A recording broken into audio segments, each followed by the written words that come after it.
Kan akkam jirtan hordoftoota keenya viidiyoo kana keessatti kan nuti waliin ilaallu feesbuukii keessan irratti wayita onlaayinii irra jirtan feesbuukiin keessan bifa magariisa kan agarsiisudha. Mallattoo irra jiraachuu keessanii mul'isa. Mallattoo san irraa balleessitanii akka nama feesbuukii irra hin jirre akkaataa itti godhuu dandeessanii fi lakkoofsa keenya akkaataa itti dhoksuu dandeenyu jechuudha. Fakkeenyaaf namni lakkoofsa keenya akka hin arganne feesbuukii keenya jala seenee akkaataa ittiin argannee fi iimeela keenyas akkaataa ittiin argachuu hin dandeenye isinitti agarsiisa. Viidiyoo kana like gochuudhaan hanga dhumaatti nu duukaa tura. Chaanaalii keenya kana subscribe godhaa. Warroonni haarawaa taatan nutti dabalama barnoota adda addaa nu jala argachuu ni dandeessu jechuudha. Jalqaba irratti bakka sararaan tuqaa sadan gubbaa san tuqxanii booda bakka sitiin galaanii dhayxu sana booda how people find in the contact you, namni akkamitti kontaaktii yookaan lakkoofsaan si barbaada kan jedhu kana jalanii dhayxu jechuudha.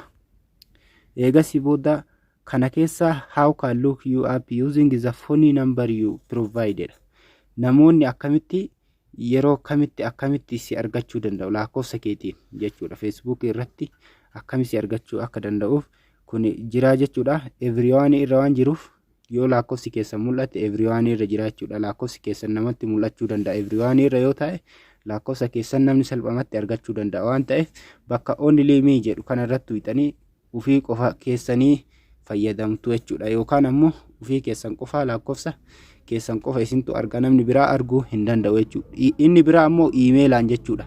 Iimeelaan namni akka isin agarre iimeela keessan akka namni argine yoo barbaaddan only me irra deeffachuu ni dandeessu jechuudha. Kanaaf nam tokko arguu hin danda'u jechuudha.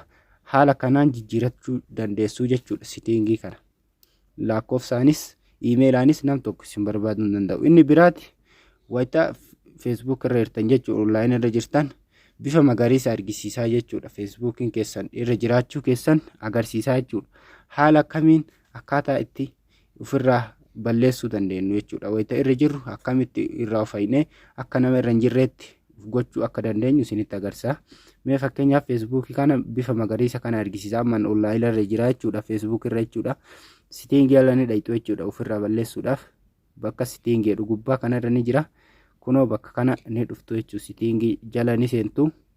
Eegasii booda bakka active status bakka jedhu kana jechuudha irratti inni tuqxu jechuudha. Bakka kana ni tuqxu. Eegasii booda show when you are active dha. Wayita irratti baate bifa magariisa san ni mul'isa. Kanaaf amma irraa ni cuftu jechuudha. Turn off bakka jedhu kana tuqxu jechuudha.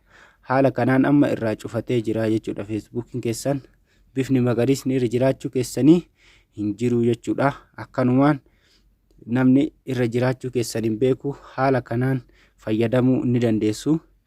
Viidiyoo keenya like gochuudhaan nu jajjabeessaa. Waan nu wajjin turtaniif galatooma isinii jenna. Hanga viidiyoo biraatti walitti deebinutti nagaan tura.